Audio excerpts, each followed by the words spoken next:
Gracias por escuchar los podcasts de Radio Nacional. Acceda a todos los programas en rtv.es/a la carta.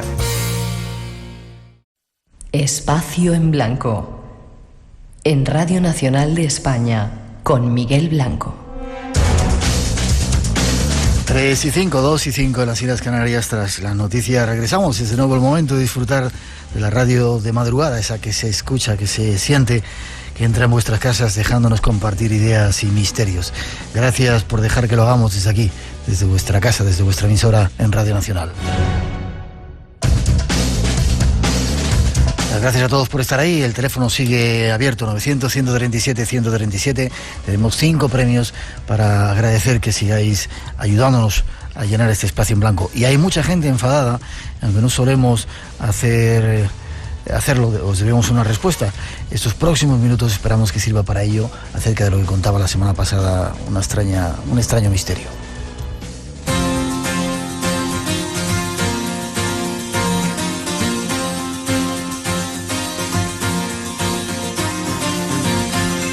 La semana pasada salió el Estudio General de Medios y aunque no solemos hablar de estas cosas nosotros, nos vemos obligados porque ha habido un montón de personas enfadadas. Para aclararlo nos vamos hasta Barcelona. Ramón Álvarez, nuestro compañero, está allí. Buenas noches, Ramón. Hola, buenas noches, Miguel. ¿Cómo estás? Hombre, pues algo raro y extraño, ¿no? Por las siempre polémicas y permíteme que diga escasas de rigor, ¿no? Del Estudio General de Medios. Ya. Yo no había visto una reacción, yo no suelo entrar en el Face nuestro ni nada, ¿no? En seguidores del Espacio en Blanco y el Face del Espacio en Blanco. Y creo que fue el sábado, había una encuesta y bueno, cantidad de gente de montones de lugares de España y de fuera de España, súper cabreados porque no se les tenía en cuenta. Diciendo, yo escucho desde tal sitio, desde tal otro, tal y cual. Espera que te diga el estudio, lo tengo aquí. Por ejemplo, según el estudio no nos escuchan en Andalucía, nada, en Aragón tampoco. Es curioso porque en Asturias, el otro Estudio General de Medios, no teníamos a nadie y ahora es cuando más gente nos escucha, un 41.2. En Baleares no nos escucha nadie, en Cantabria no se escucha nadie, yo sé que sí, por lo menos una persona. En Castilla-La Mancha tenemos un 0 patatero, en Cataluña un 0,2%, debe ser que te han elegido a ti que nos escuchas. En Extremadura no nos escucha nadie, en Galicia no nos escucha nadie, en Navarra no nos escucha nadie, en el País Vasco tampoco, en La Rioja tampoco, en Canarias tampoco. ¿Esto es cierto? Tú que eres un investigador, no vamos a decir a lo que te dedicas, pero que investigas muy bien. Sí, investigo un pelín y aparte, pues bueno, tú sabes que trabajo con las fuerzas y cuerpos de seguridad del Estado y bueno, conozco un poco el tema. Pero aparte de todo esto sí que te quiero decir, Miguel, y tú sabes. Lo has dicho tú, que trabajas con los cuerpos de seguridad, ¿eh? No lo he dicho yo, ¿eh? No, has dicho, Stefan. Lo has dicho tú, claro. digo. Pensaba que te había escapado. No, lo has dicho tú. No, ya es broma, Miguel. Vale. Quiero decir lo siguiente, que esto sí que es un misterio. Sí. Nunca lo he entendido. Yo llevo 40 años escuchando radio y concretamente casi 3 décadas escuchando el Espacio Blanco. Sí. Y a mí nunca nadie me ha preguntado nada, ¿no? Y yo lo que sí que si te acuerdas, el sábado, cuando habían pasado apenas 10 horas de la emisión, sábado a mediodía, me siento al ordenador y te comento, hostia, Miguel, después de la emisión del programa habían pasado solo 10 horas de la emisión, me habían llegado 35, mensajes de 35 provincias diferentes, provincias españolas, ¿no? Mensajes de lugares de España donde no se escuchaban. Sí. Y que teóricamente según el EGM no se escuchaban. Exacto, mira, descargas hay de todo tipo, ¿no? Ahora mismo han pasado pues a las 6-7 días, son de las descargas hay de las 50 provincias, ¿no? Sí. Desde Cuenca, pasando por La Rioja, Teruel, Valladolid, León, Gerona, Navarra, todo el país, toda España. Ya. Y un número de descargas, tú tienes, yo no sé lo que daría, pero me encantaría saber el número de descargas que tenemos, por ejemplo, aquí en nuestra página en Radio Nacional, que curiosamente estamos el 100% de popularidad casi todos los últimos programas, pero no sabemos el número exacto. Sin embargo, tú sí tienes un servidor donde da un número exacto de descargas, ¿verdad? Sí, a través de las estadísticas del alojamiento web que tú pues te voy enviando de tanto en cuando, pues sí que es verdad que hay en los primeros 6 días de que yo cuelgo el programa, pues yo pienso que lo suelo colgar según a veces sábado o domingo, en 5 o 6 días sobrepasa las 100.000 descargas. 100.000 descargas solo en tu servidor. Sí, solo en mi servidor. Hay que contar el servidor de Radio Nacional, que es el nuestro, el que más nos interesa, evidentemente. Exacto. Como digo siempre, 100% de popularidad, pero no sabemos el número exacto. Y otros cuantos que hay por ahí que también dan números, y a veces estamos en 40.000, 50.000... O sea que un montón de gente descargando el programa y que nos escuchan en montones de lugares de este país, aunque el EGM diga que no. También, Ramón, nos dicen, me llegaban algunos mensajes de otros lugares donde nos escuchaban, desde Brisbane en Australia, en México multitud de personas, en Argentina, ¿en qué otros lugares? Pues mira, aquí tengo apuntado así rápidamente. Pues mira, yo había la portavoz que ya comentamos hace unas semanas de un grupo de chicas que escuchan el Espacio en Blanco. La portavoz es Mandy Rodríguez, de México, de Distrito Federal, en Santa Fe. Uh-huh. Este grupo de más de un centenar de chicas escuchan online y luego hacen un coloquio. Repente que allí quiero recordar que son sobre las 7 de la tarde cuando se emite el programa. Mandy, atenta, si estás escuchando esto dentro de poco, vamos a ir a México. Nos encantará estar con vosotros y participar en uno de esos coloquios que hacéis todas las compañeras. Sí, me han escrito varias veces agradeciendo, pues además ellas hicieron una petición del recuerdo del Espacio en Blanco. Uh-huh. Mandy Rodríguez es la portavoz. Luego en Rosario, en Argentina, nos escribe también Ayelen, creo que es Núñez, Jerónimo Silva, Marcos Díaz, Sofía Fernández, hay un montón de personas de Argentina. Luego nos vamos también, fíjate, a Newman, en Australia. Sí. Anka y Alexis Jennifer Johnson, de la Australia Occidental también. Uh-huh. Hay descargas allí, nos escriben también. De Chicago, Guadalajara, México, de Puebla, México, en Houston, en Monterrey, en Dallas, Toronto, Caracas. Incluso en Holanda también. En Holanda también han llegado algunos mensajes. Sí.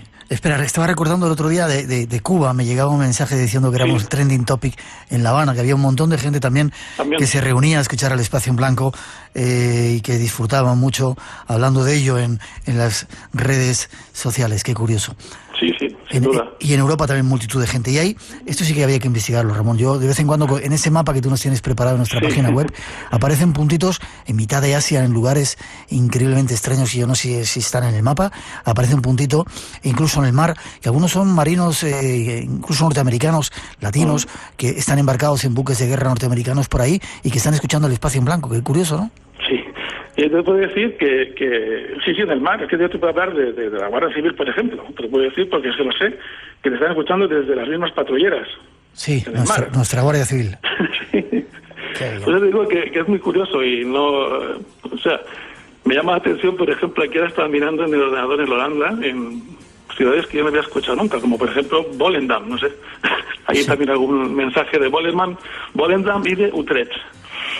Sí, señor. Gracias a todos por hacernos saber, por esa reacción. No os enfadéis, el EGM es así, porque mucha gente estaba enfadada. Tú también te enfadaste, ¿no? Cuando dijiste, yo estoy en Barcelona y nadie me ha preguntado, llevo escuchando 30 años de Radio Nacional. Yo primero te mosqueé un montón, sinceramente. Ya. Me sentó fatal, como un tiro, porque ojalá. Además, tú sabes que yo te escucho, siempre me gusta escucharte con un transistor, con radio. Como tiene que ser. Sí. Como tiene que ser. Digo, ¿será posible que aquí en Barcelona, por ejemplo, tienes infinidad de oyentes, pero infinidad? Tenemos. Tú también estás en el equipo. Gracias a todos. No os enfadéis, aunque el EGM diga que no estáis ahí. Sabemos que hay mucha gente, sabemos extraños planes que hace el EGM, que quitan oyentes en un lado y los ponen en otro, etcétera, etcétera. Pero bueno, allá ellos. Nos conformamos con que estéis ahí. Ramón, gracias. Dentro de poco más recuerdos del Espacio en Blanco. ¿Forma de contacto? Pues en primer lugar, espacioenblanco@rtv.es y en mi personal, ramonalvarez@misteriosdelasondas.com. Ahí están las descargas, más de 100.000 en ese portal y otras muchas más en nuestro portal de Radio Nacional y los otros. Que no se enfaden, que si no te decimos que vas tú y nuestros amigos de los cuerpos de seguridad, ¿vale? Sí. Fuerte abrazo, Ramón, si te quiere. Igualmente, bien, un fuerte abrazo. Hasta pronto. Gracias por tu trabajo. Buenas noches.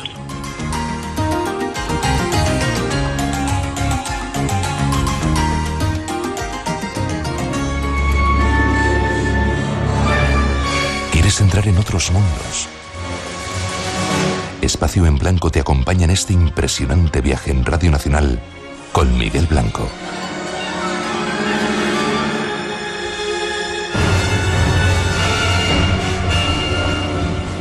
Hola, soy Kichan. Saludos de Angkor, Camboya, a los oyentes de Espacio en Blanco.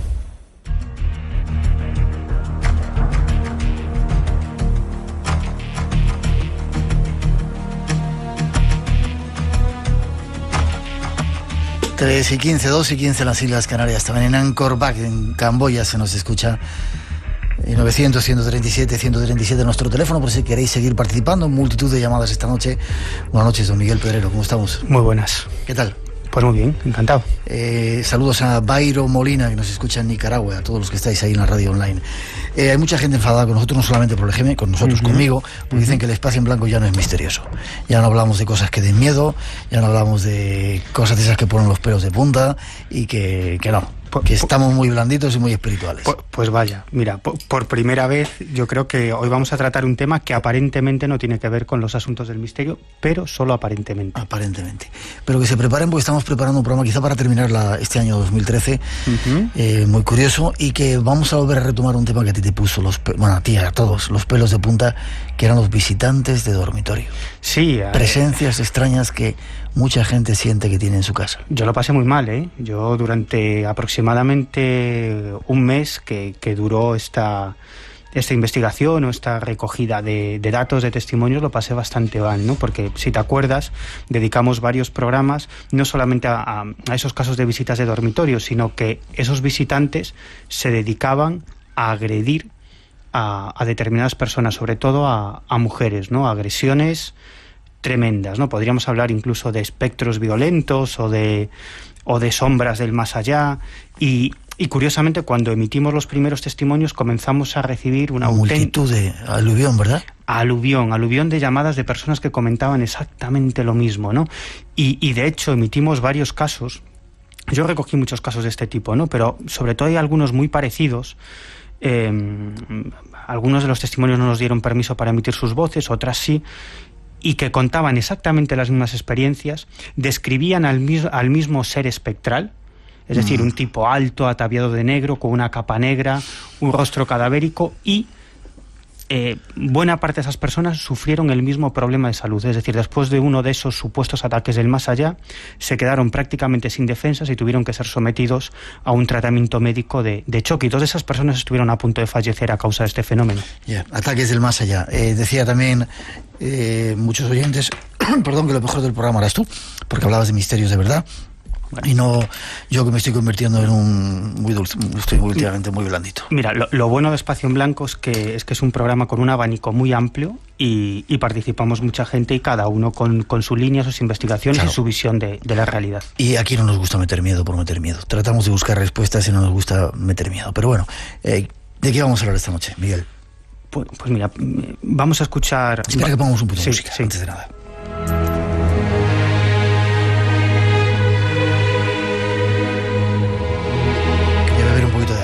¿Qué vamos a escuchar? Vamos a escuchar algo y luego lo explicamos. Bueno, yo les propongo a los chicos, como ejercicio, que escribieran un texto, ¿no?, contándonos cuál era el balance de estos años en la escuela. Y eso es. Muy poco de lo que pasa en nuestra escuela es verdaderamente importante. Nos enseñan a estar lejos unos de otros y a competir. Padres y maestros no nos escuchan. Por todo eso decimos basta. La educación está prohibida. ¿De qué nos vas a hablar hoy? ¿De educación? La educación prohibida es un documental. Esto es un fragmento de los primeros minutos de un documental de más de 2 horas y media que se titula La educación prohibida. Es un documental de acceso libre, puede verlo todo el mundo en YouTube, por ejemplo. Lo ha visto mucha gente ya, ¿no? Y tiene muchas descargas. En YouTube más de 10 millones. ¿10 millones de descargas? Sí, solamente en esa plataforma, ¿no? En otras muchas plataformas sería absolutamente incontable. Es como digo, un documental de acceso gratuito, un documental además que se ha financiado de una forma muy curiosa. Se llama financiación colectiva, y es que cualquier persona puede ser productor del documental, y la única ventaja que tiene es que antes de su puesta de largo oficial, pues esas personas que la han financiado tienen la posibilidad de distribuirlo, ¿no? Pero como te digo, todo esto es absolutamente gratuito. La distribución es gratuita, cualquiera puede distribuir este documental, cualquiera puede proyectarlo, etcétera, etcétera. Como te digo, ha sido un auténtico boom mundial.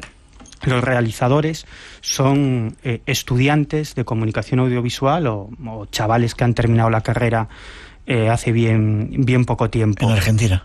Sí, ellos son argentinos, aunque han viajado por toda Latinoamérica y España. También hay testimonios de educadores españoles, ¿no? Y lo que plantean en este Este documental lo que hace es bucear en los orígenes del sistema de enseñanza que predomina en el mundo occidental. En los orígenes.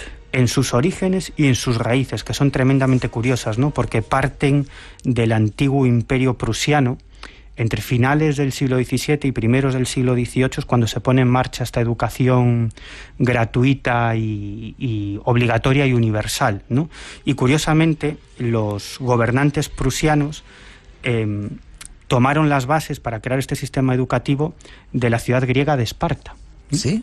Sí, es muy curioso. Y luego, con la llegada de la revolución industrial, etcétera, pues se añadieron a ese modelo educativo otra serie de condimentos relacionados con la escuela psicológica del conductismo, ¿no?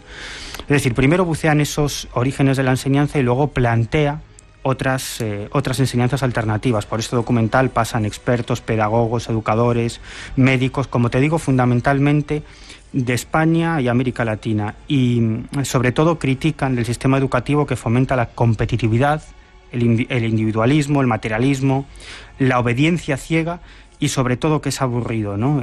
Ellos plantean otro tipo de educación y muestran que el sistema imperante actual lo único que busca es formar piezas, ciudadanos obedientes para que el sistema funcione dentro de un sistema de producción industrial. Es decir, no enseña a vivir, a ser felices, a lidiar con los problemas de la existencia, a ser independientes y, sobre todo, no enseña a ser críticos, tener una propia visión de la realidad y a transformarla. Es decir, que a través de la educación ya están induciendo o controlando a los seres humanos para que tengamos un carácter que interesa a determinados estamentos. Se sepa o no se sepa, los orígenes del sistema educativo están ahí, ¿no? Yo creo que todos hemos estado en el instituto, en el colegio, en la universidad o donde fuera, pero bueno, todos hemos pasado por este sistema educativo, ¿no? Y yo creo que a todos nos ha pasado o a muchos de nosotros que nos aburríamos enormemente en clase, nos parecía eso, una pérdida de tiempo, ¿no? Una pérdida de tiempo, algo duro, algo una obligación, ¿no? Y luego cuando dejas la escuela y comienzas a interesarte por determinadas cosas, te das cuenta de que, caray, si son temas absolutamente fascinantes, ¿no? La biología, la historia, las ciencias de la sociedad, ¿no? Es algo absolutamente fascinante, ¿no? Y uno piensa, caray, hay que entrenar mucho para hacer de esto tan interesante algo tan aburrido. Tan aburrido, ¿no? Como te digo, por este documental pasan muchísimos expertos, ¿no? Doctores, neurólogos, médicos, educadores. A mí me gustaría que escucháramos a dos de estos expertos que aparecen en este documental, La educación prohibida. Son Carlos Alberto Jiménez, que es un neuropedagogo chileno, y Marisa Docampo, que es argentina, una educadora argentina, ¿no? Y yo creo que ellos hacen una definición o diseccionan, yo creo que muy acertadamente, qué es en realidad el sistema educativo o la escuela actual. Lo escuchamos. Las escuelas y los colegios de América Latina no son más que espacios de tedio y aburrimiento. Y yo siempre los invito a que pasemos por los colegios para que miremos una caricatura que hay que romper. Y es el maestro en un tablero dictando clases en pleno siglo XXI. Eso no tiene sentido. Una materia estática, una materia que no tiene movimiento, una materia que dice solamente palabras. No sé a dónde quieres llegar con este tema de hoy, pero vamos a dejarte que lo sigas exponiendo. Fíjate, otra cuestión otra experiencia que todos hemos vivido, ¿no? Los exámenes. Sí. Nosotros memorizábamos una serie de cosas, las vomitábamos en el examen. Y al día siguiente ya te habías olvidado. Las olvidábamos por completo. ¿Y las integrales y todo eso, qué me dices? ¿Y las raíces cuadradas? ¿Has utilizado alguna vez en tu vida una raíz cuadrada? Yo creo que en mi vida. Vale. Entonces, algo falla ahí, ¿no? Es decir, nosotros memorizamos, expulsamos, vomitamos y poco después olvidamos completamente eso. Nos explican, esto es así y ya está, pero no nos dicen el por qué, ¿no? Por ejemplo, el área del rectángulo, base por altura, ¿no? Vale, todos lo sabemos. Pero, ¿por qué es así? ¿No? Sí. Y esto es algo que plantea el documental y es muy interesante, ¿no? lo interesante del asunto es que los chavales se den cuenta de por qué es base por altura. Porque esto lo que hace es que ellos mismos se conviertan en descubridores, en saber el porqué de las cosas, ¿no? Lo cual fomenta un espíritu crítico, ¿no? Y fomenta las ganas de investigar por uno mismo, ¿no? Es decir, uno descubre que la realidad no es quizás como nos la cuentan, ¿no? Sino que nosotros la podemos descubrir y queremos saber el porqué de las cosas, ¿no? Yo creo que el sistema educativo actual, y es lo que pone de manifiesto el documental, lo que hace es todo lo contrario, decirnos, esto es así y ya está, ¿no? Por lo tanto, parece que, bueno, algo falla en el sistema educativo, como dice otro de los personajes que aparecen en este documental, el chileno Carlos Calvo. Lo escuchamos. Y el estudiante no aprende después de 12 años a leer comprensivamente, no aprende las operaciones matemáticas, no aprende, en fin, aprende muy poquito. ¿Qué es lo que hace que el estudiante fracase en la escuela? Y el convencimiento va por la comprobación de que no es el estudiante el que fracasa, es el sistema el que está más planteado. Bueno, no sé a dónde quieres llegar, insisto. Pues vamos a lo que creo que es el meollo de todo este asunto, ¿no? ¿Cuáles los orígenes del actual sistema educativo, ¿no? Decíamos que nació en el Imperio Prusiano, finales del siglo XVII, y los gobernantes prusianos se basaron, como decía antes, en la instrucción militar espartana, ¿no? La famosa polis griega, la famosa ciudad griega, ¿no? ¿En qué consistía la instrucción militar en Esparta? Bueno, pues los chicos eran sometidos, los chavales, los jóvenes, a un adiestramiento obligatorio para la guerra, basado en un duro entrenamiento, en una serie de pruebas tremendas, en una serie de castigos y sobre todo una obediencia ciega a la autoridad, ¿no? Ese es el inicio, el germen del actual sistema educativo. Luego, con el paso del tiempo, le añadieron ciertos conceptos de la naciente Ilustración, ¿no? Que, bueno, era una forma de contener a las masas, ¿no? Y así llegamos hasta los inicios de la Revolución Industrial, ¿no? Y es en la Revolución Industrial cuando, bueno, ahí se añaden otra serie de elementos, que es la producción en cadena, ¿no? Es decir, que estos son los verdaderos orígenes de la educación pública, gratuita y obligatoria, ¿no? Es algo en lo que lo explica muy bien otro de los personajes que aparece mucho en este documental, que se llama Rafael González, que es un educador chileno bastante conocido, que explica cuál es la finalidad de este sistema educativo que nace en Prusia y que ha llegado hasta la actualidad, como digo, lo sepamos o no lo sepamos. Lo escuchamos. Esto casi no se sabe, pero la educación pública, gratuita y obligatoria fue inventada en algún momento de la historia. Antes no existía. Antiguamente la educación estaba en manos de la Iglesia Católica, por lo menos en el mundo cristiano occidental.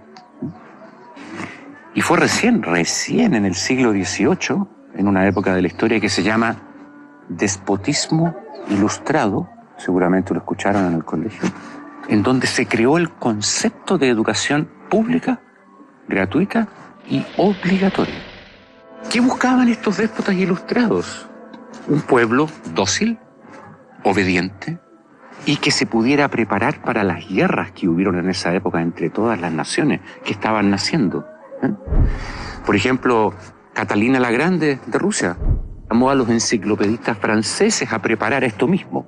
Diderot, uno de los más famosos, estuvo allí para armar este paquete, ¿sí?, formador, no de ciudadanos, sino que de obedientes súbditos de estos estados.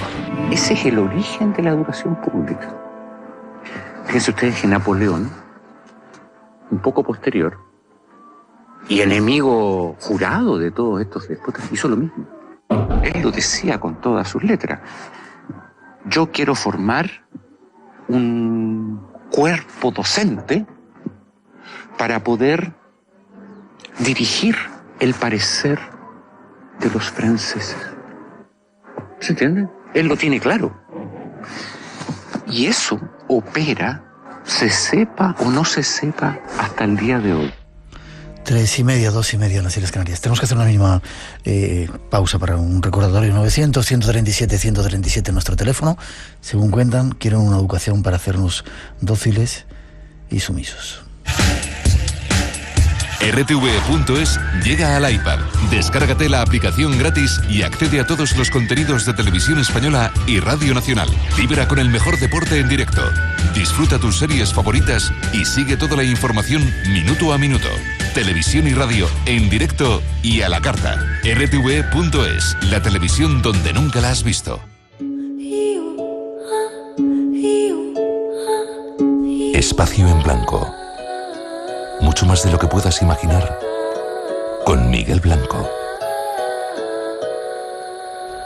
Y con Miguel Pedrero esta noche descubriéndonos algunos aspectos desconocidos de la educación. O sea que en todo ese trasfondo es algo conspiranoico también esto, ¿no? Sí. Controlarnos. Sí. Controlarnos, dirigir nuestros pensamientos y formar ciudadanos respetuosos con el sistema, que no lo pongan en duda o que no traten de cambiarlo, ¿no? Sino simplemente circular por el camino que marca el sistema. Vale, ¿hay más testimonios?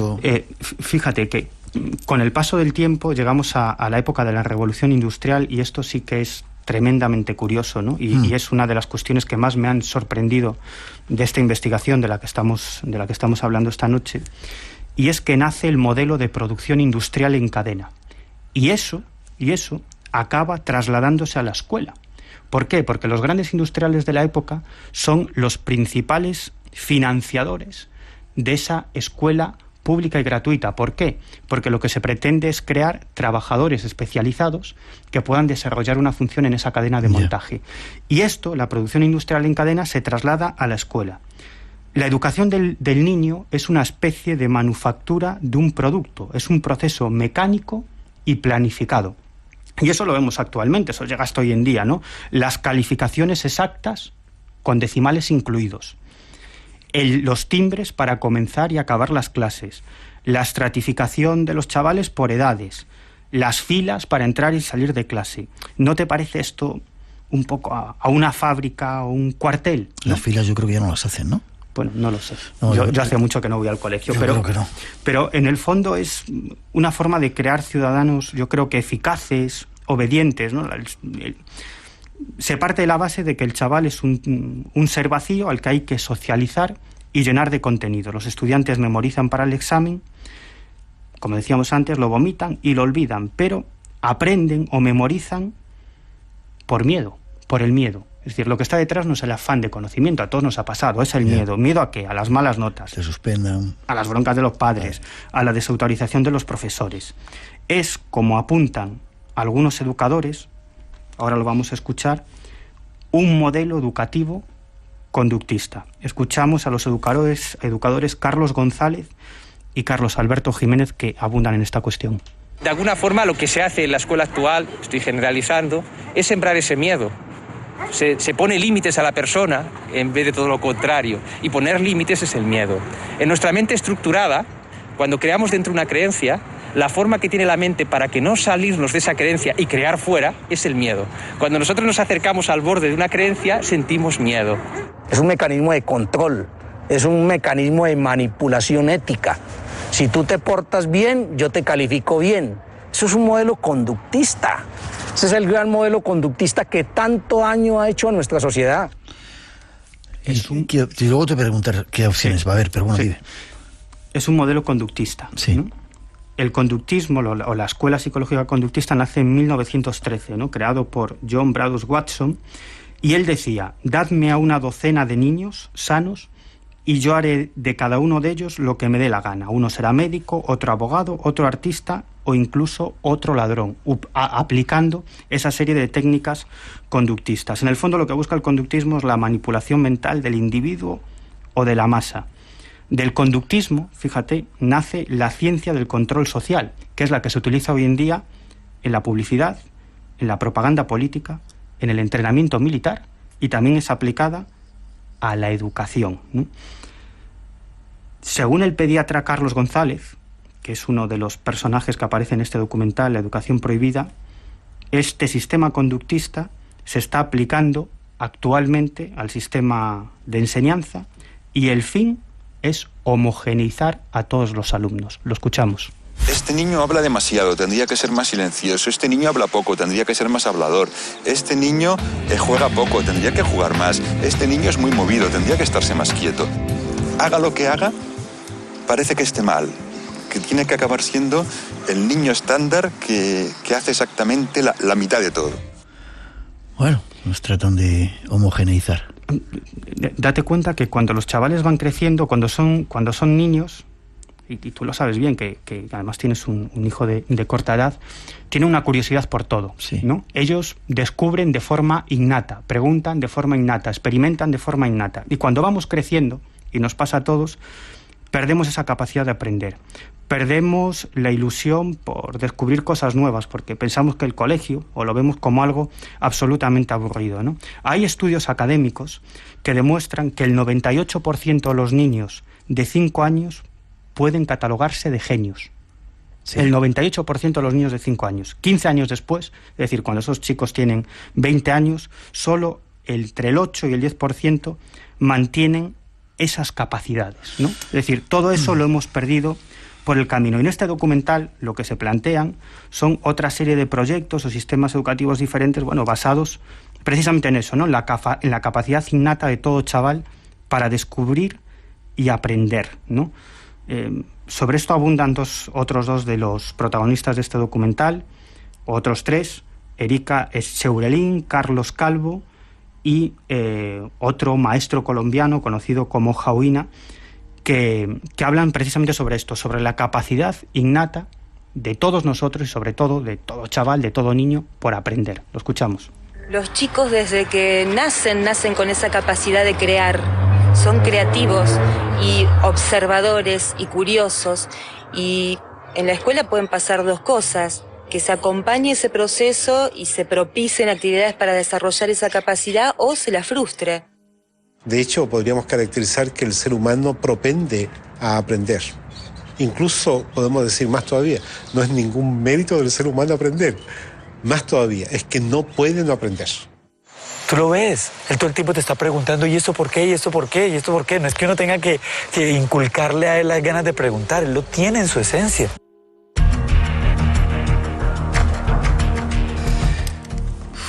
Nos quitan la ilusión. Sí.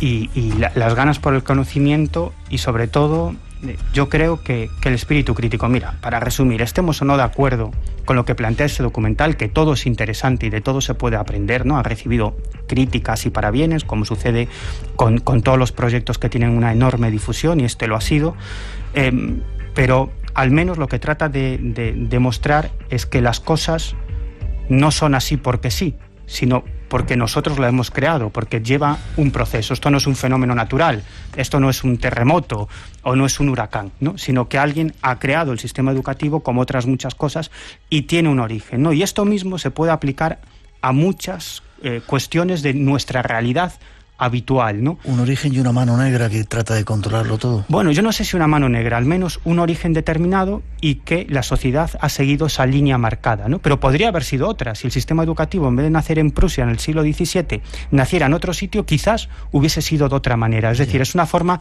de relativizar la realidad y de demostrar que todo se puede cambiar. Ya, me lo pones complicado. ¿Y qué hacer? ¿No ir a la escuela? ¿No mandar a los niños a la escuela? Bueno, hay muchos sistemas educativos alternativos. Este documental... Pagando, y son muy caros normalmente. Hay de todo, ¿no? Este documental dura más de 2 horas y media y bueno, hay la segunda parte del documental, aproximadamente 1 hora y media, está dedicado a esto, ¿no? Pero como tú bien sabes, hay infinidad de sistemas educativos alternativos, unos muy realizables, otros muy poco realizables, otros más pegados a la tierra y otros, desde mi punto de vista, excesivamente utópicos, ¿no? Vale. Pero por lo menos son otra serie de respuestas y otra serie de salidas, más alternativas. Y tengamos criterio para ver que la realidad no es a veces como nos la cuentan. ¿Forma de contacto de ver ese documental? Es muy sencillo. YouTube, La Educación Prohibida, y ahí está. ¿Y forma de contacto contigo, Miguel? También muy sencillo. Es mi correo electrónico personal es miguelpedrero@hotmail.com. Sigo recibiendo informaciones y espero seguir recibiéndolas de casos de todo tipo de fenómenos anómalos que le suceden a nuestros oyentes. Vale. Y yo encantado. Y preparaos, los que queréis pasar miedo, no por meteros miedo, sino por entrar en una realidad que es increíblemente extraña y que está sucediendo ahora. Volveremos con ese asunto de los visitantes que igual están en vuestra casa escuchando el programa también, visitando. Me lo quieres hacer pasar mal otra vez, ¿no? Sí, quiero que no duermas. Vale. Gracias, un placer. Nunca dejes que nadie...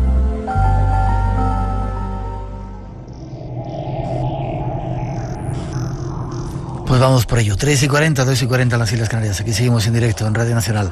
900-137-137 por si todavía queréis participar.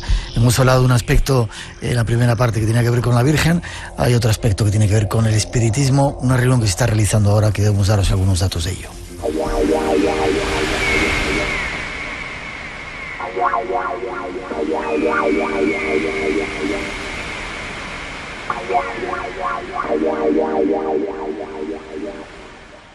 En estos días se celebra el 20º Congreso Espírita de España y nos vamos hasta una parte del país valenciano a hablar con Juan Miguel Fernández, uno de los organizadores. Juan Miguel, buenas noches, ¿cómo estás? Buenas noches, Miguel. Pues encantado de saludarte y enviando un saludo pues a todos tus oyentes, que sé que son muchos. Y yo también de que estés con nosotros. Me quedé con muchas ganas de ver a ese medium que llegaba de Brasil. Qué pena no haberlo tenido esta noche en el programa. A Divaldo, es verdad, es Divaldo verdad. Pereira. Sí, lo que ocurre es que debido, pues lógicamente, pues a la edad que ya tiene y, en fin, y pues desplazarse, pues para estar contigo, que él hubiese estado encantado, pues es bastante complejo. Vale, déjame que te haga unas cuantas preguntas y luego me hablas del congreso que está ocurriendo, ¿vale? Muy bien, perfecto. ¿No es pecado eso de practicar el espiritismo? Hombre, por Dios, es que hay una diferencia notable, es que practicar el espiritismo es otra cosa distinta, porque el espiritismo no es simplemente el efecto mediúnico. El espiritismo es una filosofía, es una ciencia, es una ético-moral religiosa, y la gente nos identifica siempre con el tema mediúnico, cuando verdaderamente la mediunidad la puede realizar cualquier persona, inclusive que no tenga ninguna vinculación con ningún tipo de religión, ni con el espiritismo, ni con espiritistas, ni con ninguna clase de religión. Ya, lo que practicáis vosotros, luego hemos hablado algunas veces con vosotros, ¿no? Es una filosofía, sí. No tiene nada que ver con el espiritismo, con eso de conectar con los espíritus, con esas, a veces, manejos turbios que hace determinado tipo de gente en este mundo espiritual. Claro, nosotros la mediunidad que realizamos es una mediunidad de caridad, es decir, enfrentada siempre pues a aquellos espíritus que se encuentran en el mundo espiritual, pues turbados, confundidos, que no saben que han desencarnado y que siguen viviendo pues prácticamente casi de la misma forma que vivían cuando estaban encarnados, porque nos seguimos viendo exactamente igual. Lo que ocurre es que hay muchas personas que no comprenden la filosofía, no han estudiado este tipo de cosas y lo relacionan siempre pues con el tema de las evidencias, todas aquellas cuestiones que la gente de falta de conocimiento identifica con el espiritismo. Pero el espiritismo es mucho más que simplemente el efecto mediúnico, que nosotros naturalmente también practicamos, pero que puede practicar cualquier tipo de persona. ¿Es peligroso eso del espiritismo, Juan Miguel? Pues verdaderamente no es peligroso. Lo que ocurre es que es como aquello que utilizamos la electricidad sin saber utilizarla. Siempre hemos de estar muy protegidos, siempre hemos de estar amparados y sobre todo siempre hemos de estar con la idea de lo que vamos a realizar. No podemos llevar a cabo un tema de esta importancia de forma así, sin tener en cuenta que existe una serie de espíritus que pueden perjudicarnos si no estamos protegidos debidamente por nuestros seres espirituales. ¿Hay seres espirituales que te ayudan entonces? Hombre, claro, cada uno de nosotros, aparte de nuestro guía espiritual, tenemos aquellos espíritus que tienen sintonía con nosotros, que tienen afinidad, como pueden ser perfectamente nuestros seres queridos que partieron antes que nosotros y que nos acompañan pues para protegernos, para orientarnos, para intuirnos.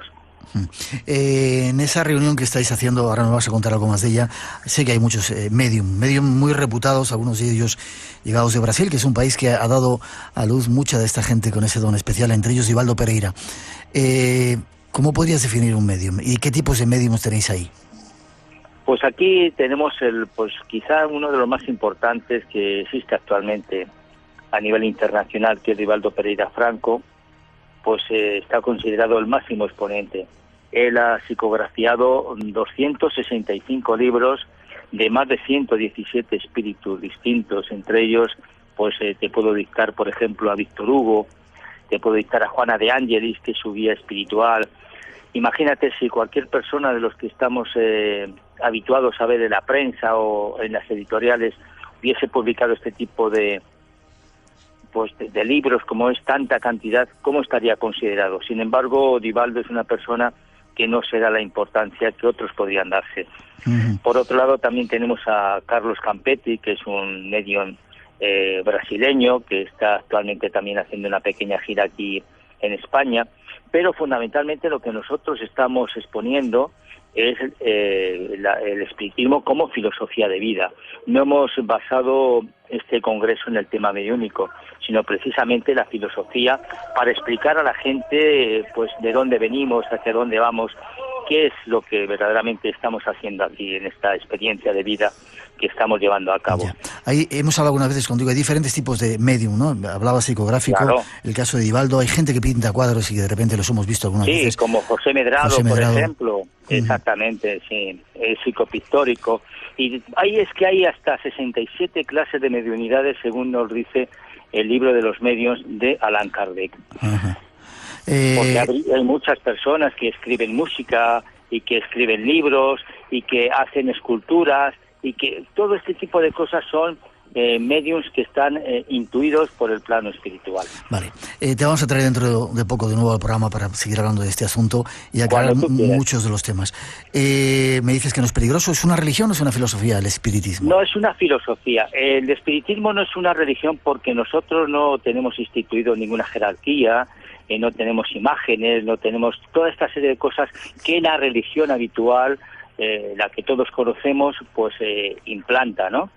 Por otro lado, la filosofía que nos enseña el espiritismo es una forma de vivir, de comportarnos, porque el resultado de cada uno de nosotros, de nuestra vida, es el comportamiento que hemos tenido con otras experiencias anteriormente. Mira que no te he dicho otra vida, porque vida es única, es una única. Sin embargo, experiencias tenemos muchas. Y hoy en día, pues estamos construyendo nuestro futuro espiritual.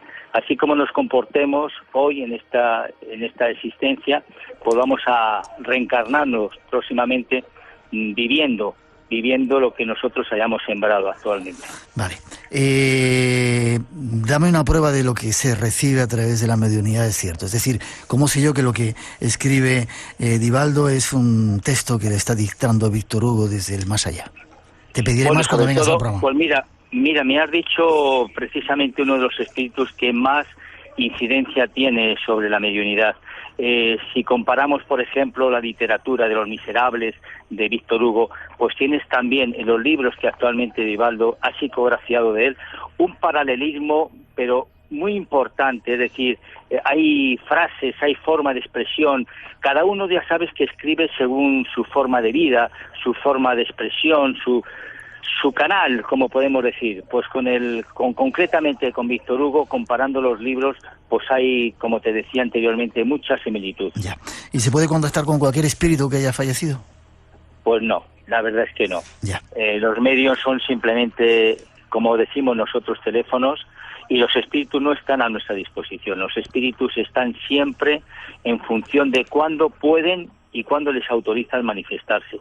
Porque recordemos que cuando pasamos de la vida física a la vida espiritual, nosotros empezamos estando turbados, estamos confundidos, y muchos de aquellos que desencarnamos, pues vamos con una serie de marcas, una serie de enfermedades que lógicamente tenemos que reponernos en el mundo espiritual. Aparte, sin saber, claro, naturalmente, con qué franja vibratoria nos vamos a encontrar debido a nuestro comportamiento.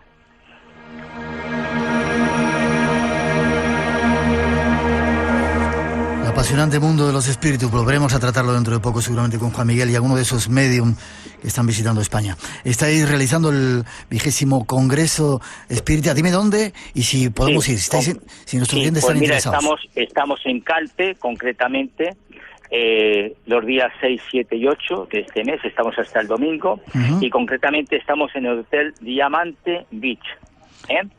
Diamante y el Beach. lema del Congreso, el lema del Congreso es el espiritismo como filosofía de vida. Ya. ¿Qué personajes tenéis por ahí invitados estos días? Pues aparte de Divaldo, pues está Carlos Campetti, como te decía, y ha venido desde Panamá María de la Gracia de Ender, que es una gran divulgadora del espiritismo en su país y que estuvo aquí también en el congreso que hicimos, el congreso mundial que hicimos en Valencia. Aparte de la persona que te habla también, que ya he realizado mi conferencia en esta tarde, hablando, pues mira, de un tema muy importante. Ser completo es ser material y ser espiritual. Hemos narrado la diferencia que existe también entre el cuerpo fluídico y el cuerpo material y cómo nuestro comportamiento va dejando unas marcas, unas huellas en nuestro perispíritu, que es el envoltorio del espíritu y que nos va a servir en un futuro para que nosotros podamos seguir avanzando, seguir evolucionando. Ya. ¿Hay prácticas? ¿Hacéis prácticas de mediunidad? No, simplemente son conferencias. Sí, exposiciones, nada más. 6, 7 y 8 en Calpe, en el Hotel Diamante Beach. ¿Hay algún sitio para contactar? ¿Alguna página web o algo? Sí, te lo doy ahora mismo. ¿Sí? Concretamente, pues mira, se puede contactar con la Federación. ¿Sí? Y te doy el teléfono 626 31 1881. 1881. Sí, están transmitiendo a través del programa, a través de internet también, en espiritismo.es. Espiritismo.es, ¿sí? Sí, donde tienes todas las comunicaciones, todas las conferencias en directo. Ya. Además con un sonido fantástico, muy bien. ¿Y qué opinas? Hay mucha gente que está conectando desde muchas partes del mundo. Es un movimiento muy extendido el espiritismo, ¿verdad? Mucho más de lo que creemos. Ten en cuenta que cada vez vamos a más, porque las personas han quitado ya esa pequeña carga, ¿no?, religiosa, y cuando conoce el espiritismo está descubriendo algo que no había conocido antes, algo que a través de las comunicaciones mal informadas pues tienen un concepto erróneo de lo que verdaderamente es la doctrina de los espíritus, que es una filosofía maravillosa de vida. Miguel Fernández, una conexión rápida que hemos hecho esta noche en Calpe, en ese congreso que se está celebrando.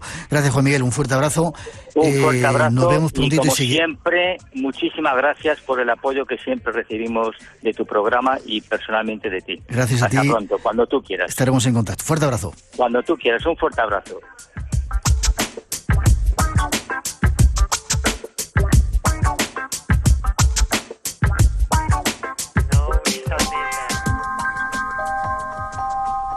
Has escuchado Espacio en Blanco en Radio Nacional de España. Hasta la semana que viene. Feliz semana.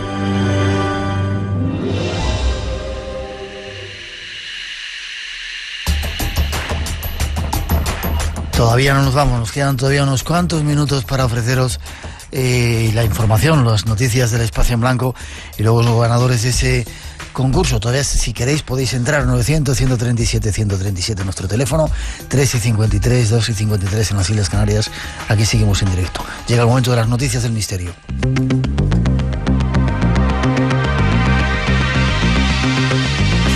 John Craig Venter, científico líder en investigación genómica, ha afirmado que es posible teletransportar vida extraterrestre directamente a nuestro planeta. Para ser más exactos, el mecanismo consistiría en copiar al ser original para recrearlo en el punto de destino. El proceso prevé la recopilación de la información del ADN de los seres a transferir. A continuación, estos datos serían enviados electrónicamente a la estación receptora, que se encargaría de reinterpretarlos. Sin embargo, esta tecnología no solo serviría para ponernos en contacto con seres extraterrestres. Según palabras del propio teórico, una persona con una infección bacteriana podría enviar el código para volver a crear un virus destinado a matar esa bacteria específica. Asimismo, las proteínas también se podrán teletransportar, por lo que los diabéticos, por ejemplo, podrán descargar la insulina a través de Internet. El historiador Mike Loach, experto en armamento antiguo, ha afirmado que las armas de los famosos guerreros de terracota están al menos 2000 años adelantadas a su época. Recordemos que las extrañas figuras de tamaño natural halladas en China están datadas en el siglo III a.C., lo que para algunos investigadores supone todo un enigma. Para los seguidores de las teorías de la conspiración no es más que otra prueba de un fraude extraordinariamente elaborado. Y es que ya desde su descubrimiento en 1974, este yacimiento estuvo rodeado de secretos. Ahora, al parecer, las armas de estos hieráticos soldados no se corresponden con la fecha en la que sus portadores fueron tallados. Más allá de la sorpresa inicial, los expertos aún no han sido capaces de dar una explicación a esta noticia. Y en Japón, una nueva isla surgida del océano ha duplicado su tamaño en las últimas 2 semanas debido a la fuerte actividad volcánica. Esta masa de tierra alcanza ya los 250 metros de ancho y 200 de largo. El cráter que está provocando esta violenta expansión del terreno se encuentra actualmente muy activo, aunque alejado de las zonas habitadas. Este está siendo un año muy prolífico en lo que a tierras emergidas se refiere. A los casos como el de Japón, explicado por causas naturales, se suman los nuevos avistamientos de islas fantasmas o las porciones de continentes desaparecidos que han reflotado en la zona del Índico. Sin duda, el mapa que todos conocemos está cambiando al tiempo que se siembra de nuevos y sorprendentes enigmas. Y este mes los amantes de la astronomía deberéis estar muy atentos a los cielos. En estos días, el cometa Lovejoy es visible con prismáticos desde las zonas más oscuras. Todo un espectáculo irrepetible por su increíble velocidad y brillo en aumento a medida que se aproxima al Sol. La visión de este cometa es posible una vez cada 7000 años y para reconocerlo basta con tomar como referencia la estrella Arturo. Pero esto no es todo, porque el próximo día 27 se producirá el momento de máximo acercamiento de Ison, otro cometa, esta vez muy deteriorado por su paso cercano a nuestra estrella. Una forma excelente de despedir este año 2013 y los eventos astronómicos que nos ha reservado.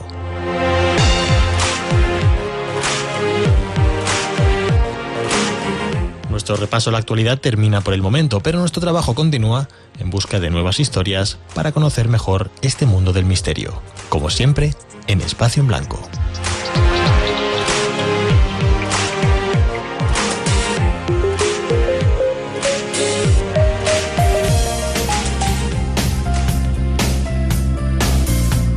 Y ahora sí, llega el momento de despedirnos mandando saludos a multitud de gente que nos está llamando. Teresa Rosell desde Costa Rica, dice que es de Barcelona, ya lleva 19 años allí y nos escucha desde esa hermosa tierra. Gracias a todos por la cantidad increíble de llamadas. Teníamos un concurso y esos han sido los 5 ganadores. Violeta Monge de Zaragoza, Dolores Cañas de Santa Cruz de Tenerife, Juan Carlos Páez de Granada, Matilde Carbonell de Alicante y Lorenzo Ramírez de Orense. Poneros en contacto con nosotros para darnos vuestra dirección y os enviaremos ese libro que esta noche era nuestro regalo. Llegan nuestros compañeros Leticia Gil y Luis Vallés con la información de las 4, las 3 en las Islas Canarias y nosotros os dejamos. Nos vemos en 7 días. Disfrutar de esta semana y del puente y ya sabéis que os necesitamos para llenar este espacio en blanco aquí en Radio Nacional. Cuidaros, nos vemos prontito.